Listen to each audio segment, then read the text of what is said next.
Today I'm going to show you guys two simple frameworks that will allow you to make size and strength gains for years.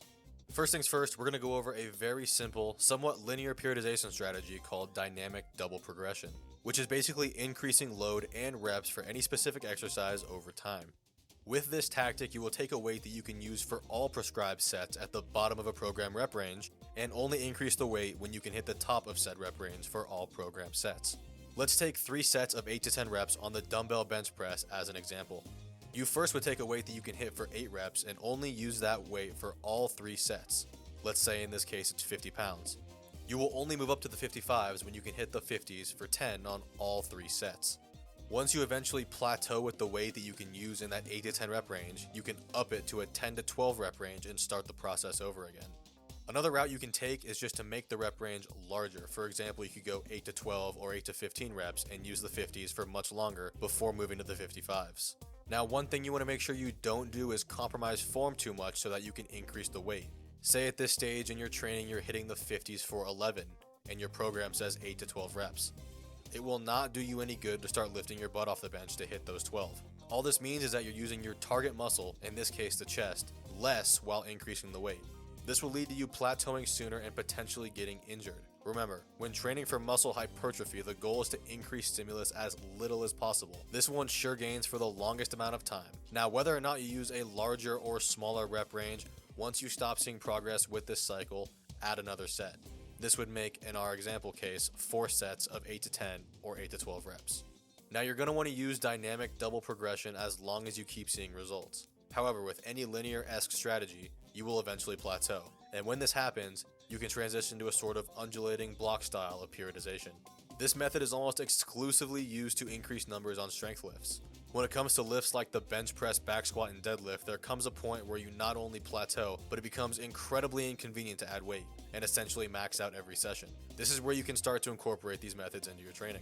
The undulating block strategy is essentially where you program 4 to 5 week blocks, and these blocks undulate on the spectrum of volume and intensity. Now, this undulation, like I said earlier, applies mainly to heavy compound movements in your training. You can still train the single jointed hypertrophy movements such as bicep curls and lateral raises the exact same as always, with sets performed with enough effort to entice muscle growth. Next, let's go over what volume and intensity actually looks like, and how you can implement it into your training. A volume block, put simply, is high sets with high reps with a static load. For example, this could be 6 sets of 6 on the back squat with up to 85% of your 6 rep max. Let's say, for example, you can squat 300 pounds, and that is your 6 rep max. You would probably use somewhere around 200 to 240 pounds for all sets of 6, depending on how you feel that day.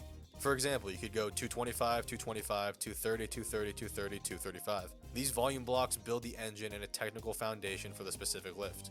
Not to mention, if you are one of those lifters who essentially maxes out every session, this will give your joints and muscles a much needed recovery. That alone could shoot you straight through any plateaus you may have with your strength lifts.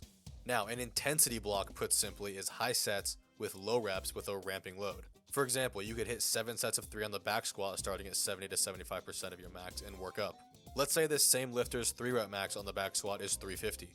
We could start with around 240 to 265 and work up to a few really heavy top sets, decreasing the incremental increases as we get closer to our max. For example, we could go 265, 285, 305, 315, 325, 330, 335, working up to around 95% of our max in this example.